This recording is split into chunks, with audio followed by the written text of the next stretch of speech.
Hola, bienvenidos y bienvenidas. Vamos a empezar con la sexta clase de Econometría 1. Al igual que en las últimas dos clases, seguimos generalizando resultados que ya habíamos visto para el modelo lineal con dos variables, ese caso simplificado, al caso del modelo lineal general o modelo lineal con k variables. Hoy nos vamos a concentrar en un análisis más profundo del teorema de Gauss-Markov, y vamos a discutir sobre inferencia en este contexto del modelo lineal general. La clase va a estar dividida en estas tres grandes partes. En este primer video nos vamos a concentrar en un breve repaso de lo que vimos la clase pasada, es decir, el modelo lineal general con matrices, y una pequeña digresión hacia el final del video. Así que bueno, arrancamos. Este es el modelo lineal general, que incluye variables explicativas desde x2 hasta xk, con los k coeficientes que vamos a querer estimar, beta 1 hasta beta k. Como siempre, nuestro modelo trata de explicar a y, ¿ok? Y como siempre, tenemos el término inobservable mu sub i.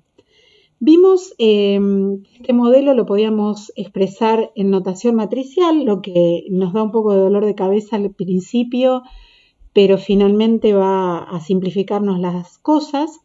Esta es la notación matricial del modelo lineal general, donde los vectores y, beta y mu y la matriz x están todos explicados aquí abajo con sus correspondientes dimensiones, ¿no? Recuerden que esto simplemente es un repaso de lo que ya vimos.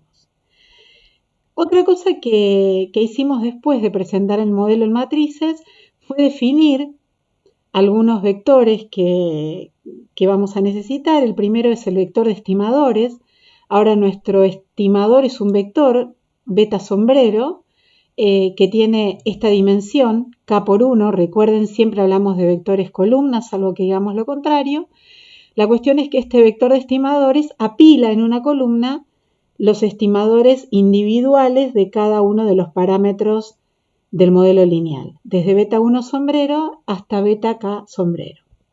Después definimos el vector de estimaciones de y, que es un vector n por 1 que llamamos y sombrero, y lo definimos como la regresión estimada, que es la matriz x por el vector beta sombrero. Por último, definimos el vector de residuos, simplemente comparando vector de residuos o de errores de estimación.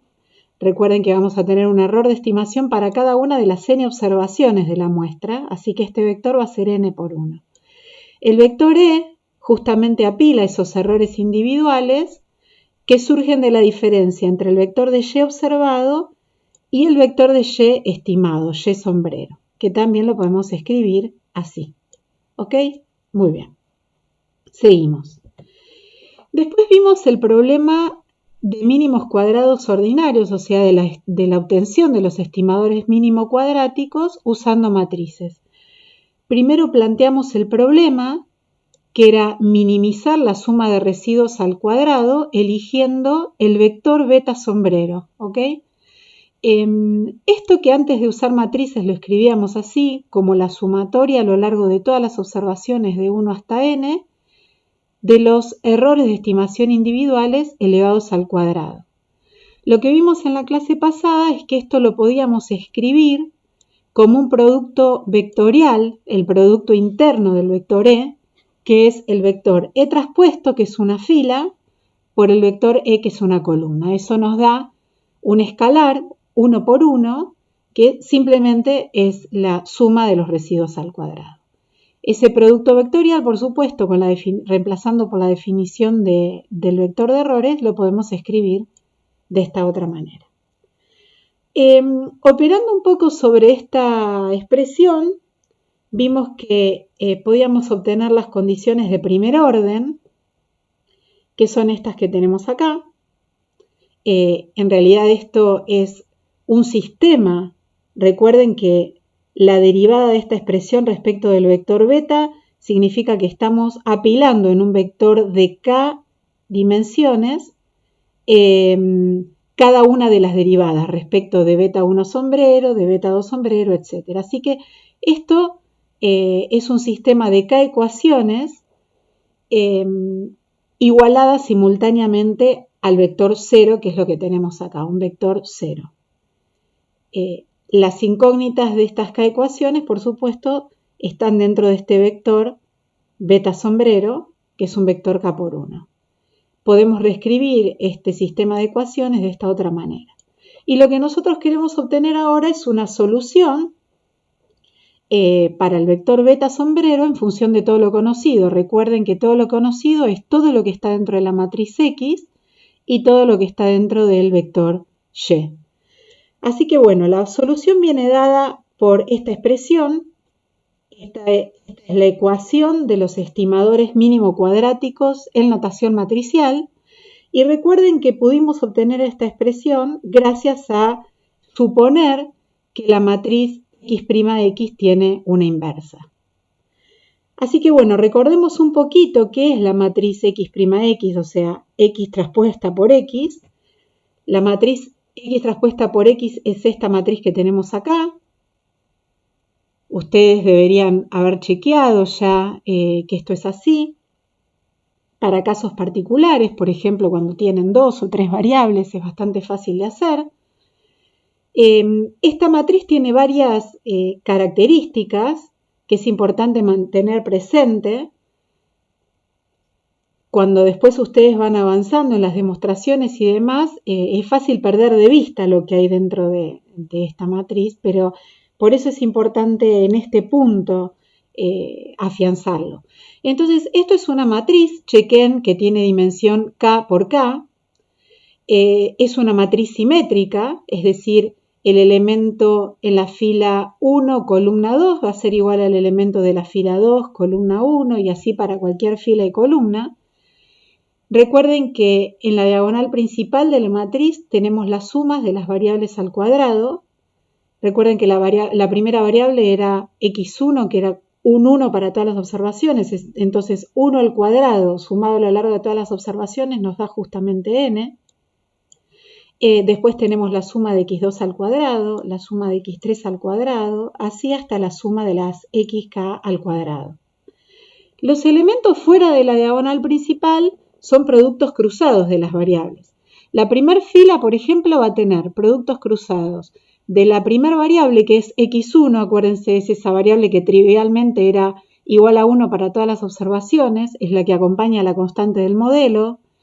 Es el producto de esa variable con las otras. Entonces, acá tenemos el producto de x1, que es igual a 1 siempre, por x2. La sumatoria a lo largo de todas las observaciones nos da la suma de las x2. Así sucesivamente, la suma de las x3, la suma de las xk. Otra vez, como esta matriz es simétrica, lo que encontramos en la primera fila es igual a lo que encontramos en la primera columna. Ahora, en la segunda fila vamos a encontrar, por ejemplo, el producto de x2 respecto de todas las demás variables. Entonces, acá tenemos el producto de x2 con la primera variable x1, es la suma de x2. El producto de x2 con sí misma, la suma de x2 al cuadrado. El producto de x2 por x3, la suma de x2 por x3. Y así sucesivamente, ¿ok? Obviamente, otra vez, lo mismo nos encontramos en la segunda columna. Y así sucesivamente. Muy bien. Ahora, la existencia, acuérdense que tuvimos que suponer que existía la inversa de esta matriz para encontrar los estimadores mínimo cuadráticos. La existencia de la inversa de esta matriz se garantiza por el supuesto de no multicolinealidad perfecta. Recuerden que si no hay multicolinealidad perfecta, el rango de la matriz X es rango columna completo. Todas las columnas de X son linealmente independientes. Eso, en otras palabras, es que todas las variables explicativas son linealmente independientes. No hay dependencia lineal entre las variables explicativas, tomadas de a 2 o de a más de 2, ¿ok? Ahora, que las columnas de la matriz X sean linealmente independientes, a su vez implica que el rango de esta matriz grande de X' sea rango completo. Como esta matriz es K por K, que tenga rango completo, quiere decir que esta matriz es no singular, por lo tanto tiene una inversa. Así que siempre que la matriz X tenga rango columna completo, es decir, siempre que no haya multicolinealidad perfecta, vamos a poder obtener los estimadores mínimo cuadráticos, una única solución para las condiciones de primer orden. ¿Ok? Muy bien. Seguimos entonces. Vimos también los supuestos clásicos en notación matricial. Recuerden que los supuestos clásicos en notación matricial, otra vez, no son otra cosa que una generalización y una nueva manera de notar cosas que ya habíamos discutido antes para el modelo con dos variables. Entonces, vimos primero la manera de escribir que la esperanza del término aleatorio es 0 para cada observación. Bueno, lo escribíamos así, como que la esperanza del vector aleatorio mu es un vector de ceros, que es el vector de esperanzas es igual al vector de ceros.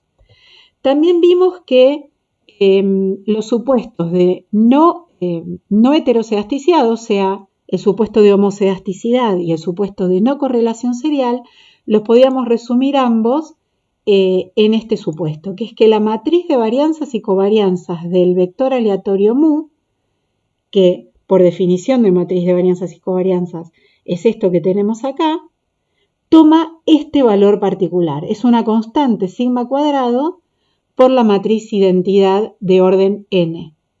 Esto es, vamos a tener entonces una constante igual a sigma cuadrado en la diagonal principal de la matriz de varianzas y covarianzas. Ahí vemos el supuesto de homocedasticidad, igual varianza a lo largo de las observaciones, y fuera la diagonal principal vamos a tener todos ceros, es decir, todas las covarianzas entre los términos aleatorios de cualquier par de observaciones va a ser 0, según el supuesto de no correlación serial.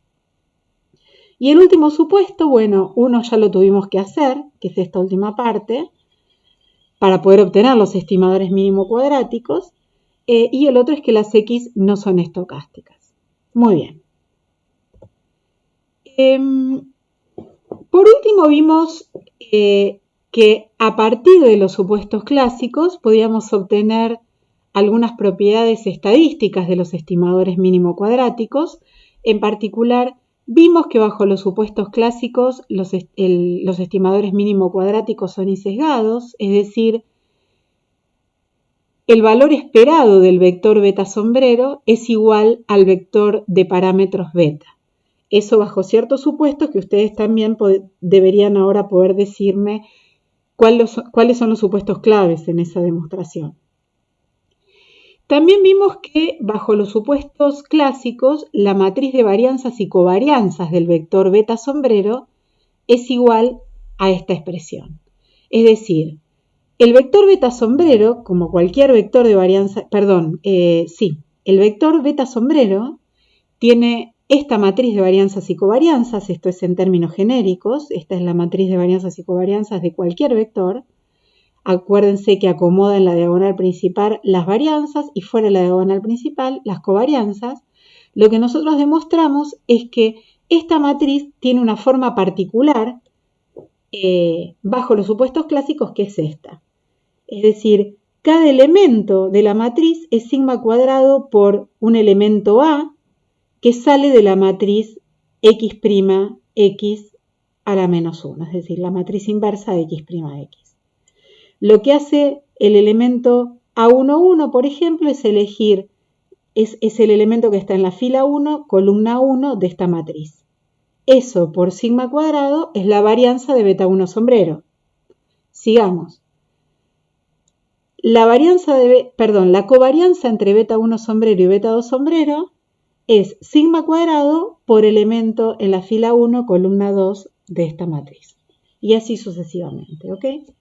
Muy bien.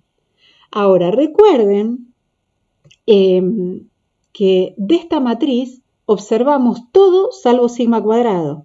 ¿Por qué? Porque todos los elementos A11, A12 y demás están en la matriz x', x menos 1. Esta matriz es observable porque es una matriz que solo depende de las x. Lo que no es observable de esta matriz de varianzas y covarianzas ese sigma cuadrado que aparece en cada uno de los elementos. ¿Por qué? Porque es la varianza del término inobservable mu sub i para todo i. Como mu sub i es inobservable, por supuesto su varianza también. Como vamos a necesitar de este sigma cuadrado en un ratito para hacer inferencia, vamos a necesitar estimarlo. La manera de estimarlo es mediante este estimador s al cuadrado, que es la sumatoria de los errores al cuadrado, que se puede escribir como e traspuesta por e, dividido n menos k. Esto también ya lo habíamos visto antes. Entonces, con este simple reemplazo, en vez de usar sigma al cuadrado, usamos s al cuadrado, ya tenemos el estimador de la matriz de varianzas y covarianzas de beta sombrero, ¿sí? Así que ese estimador simplemente le ponemos un sombrerito arriba de varianzas y covarianzas. Muy bien. Todo esto fue repaso de lo que vimos en las clases anteriores. Lo que viene ahora, estas últimas 2 páginas de esta primera parte del video, es algo nuevo, que es una pequeña digresión. Vamos a hablar de semidefinición positiva de una matriz, algo que ustedes ya saben, y si no lo recuerdan, deberían repasarlo un poquito. Acá les doy algunos elementos para refrescar esto. Veamos primero la definición de matriz semidefinida positiva. Tomemos una matriz H cuadrada de dimensiones m por m y tomemos cualquier vector C que tiene m constantes, ¿ok? Entonces tenemos una matriz de dimensión m por m cuadrada y un vector m por 1 de constantes, cualquier vector. Acá viene la definición. Se dice que H es semidefinida positiva si y solo si esta expresión C traspuesta por H por C es mayor o igual a 0 para cualquier vector C de dimensión m. ¿Ok? Entonces tiene que ser cierto que esta expresión de acá sea mayor o igual a 0 para cualquier vector C que se nos ocurra. Noten algunas cositas. En primer lugar, fíjense que esta expresión, que es la que tenemos que chequear para saber si la matriz H es o no es semidefinida positiva, es un número real, es 1 por 1. De hecho, chequéenlo, dijimos que C es un vector m por 1, así que su traspuesta es 1 por m, la matriz H es m por m, otra vez el vector C es m por 1. Así que esta expresión que tenemos acá es 1 por 1, es un número, por lo tanto podemos fijarnos si es o no es mayor o igual a 0. Este tipo de expresión, C' por H por C, que es una especie de sándwich, ya la hemos visto antes, si ustedes hacen memoria, es una forma cuadrática. Para chequear esto, simplemente les propongo que desarrollen la expresión para m igual a 2. Agarren una matriz cuadrada, pónganles sus elementos H11, H12, H21, H22, esa es la matriz cuadrada, y tomen un vector C1, C2 y hagan esta cuenta para chequear que efectivamente esto es una forma cuadrática en C. ¿Ok? Ahora, ¿para qué nos sirve hablar de semidefinición positiva de una matriz? Bueno, porque cualquier matriz de varianzas y covarianzas es semidefinida positiva. Esto es cualquier matriz, en particular nuestra matriz de varianzas y covarianzas del vector de estimadores es semidefinida positiva. Entonces, ok, la matriz de varianzas y covarianzas es semidefinida positiva, ¿y qué hay con eso? ¿De qué nos sirve saber eso? ¿O por qué esto es así? Entonces simplemente vamos a chequearlo, yo no voy a hacer una demostración, simplemente les voy a mostrar por qué esto tiene que ver con la construcción de la matriz de varianzas y covarianzas. si la matriz de varianzas y covarianzas de beta sombrero es semidefinida positiva, ya sabemos que tiene que ser cierto esto, que esta expresión para cualquier vector C tiene que ser mayor o igual a 0, ¿ok? Muy bien. Vamos a ver primero que esta expresión, esto que dijimos que es una forma cuadrática, es la varianza de esta combinación lineal. Es decir, lo que yo les voy a mostrar ahora con un ejemplo es que esta forma cuadrática, que hay que chequear para ver si una matriz es o no es semidefinida positiva, es nada más y nada menos que la varianza de esta combinación lineal de los beta sombrero. Entonces vamos a ver eso con un ejemplo. Vamos a empezar con k igual a 2, como siempre el caso más simple. Fíjense a qué es igual C' por beta sombrero cuando k es igual a 2. C' por beta sombrero es esto. C1 por beta 1 sombrero más C2 por beta 2 sombrero. Por supuesto, ustedes están todo el tiempo pudiendo pausar con un papelito y un lápiz en mano y me pueden seguir sin ningún problema. Entonces, si yo les pregunto a ustedes cuál es la varianza de C' por beta sombrero, me lo pueden decir, ¿no? Sabemos que la varianza de una suma es la varianza del primer término más la varianza del segundo más 2 veces la covarianza del primero por el segundo. Entonces, ustedes ya me podrían decir, esto es igual, la varianza de C' por beta sombrero es igual a C1 al cuadrado por la varianza de beta 1 más C2 al cuadrado por la varianza de beta 2 más 2 veces C1 por C2 por la varianza de beta 1, el último término lo repito, más 2 veces C1 por C2 por la covarianza de beta 1 con beta 2, ¿ok? Eso ya ustedes lo saben de memoria, pero ¿saben qué? No necesitan la memoria si saben esto. Como nosotros ahora sabemos que la varianza de cualquier combinación lineal C' por beta sombrero es esta forma cuadrática, no tienen más que desarrollar esta forma cuadrática. Que para el caso de k igual a 2 es muy simple, ustedes ya se sabían la fórmula de memoria de la varianza de una suma. Pero cuando yo tengo k igual a 3, k igual a 4, ¿cuál es la varianza de la suma de 4 términos? Es mucho más complicada. Desarrollando esta forma cuadrática que tenemos acá, la obtienen sin necesidad de usar la memoria. Para el caso de dos variables, hagan el desarrollo, ustedes ya la sabían de memoria, pero chequen que justamente su desarrollo coincide con la fórmula que dijimos de memoria antes. Lo que sabemos, porque sabemos que la matriz de varianzas y covarianzas es siempre semidefinida positiva, es que esta expresión, esta forma cuadrática, para cualquier vector C, o sea, para cualquier constante C1 y C2, siempre va a ser no negativa. Menos mal, porque esta expresión es una varianza siempre, ¿ok?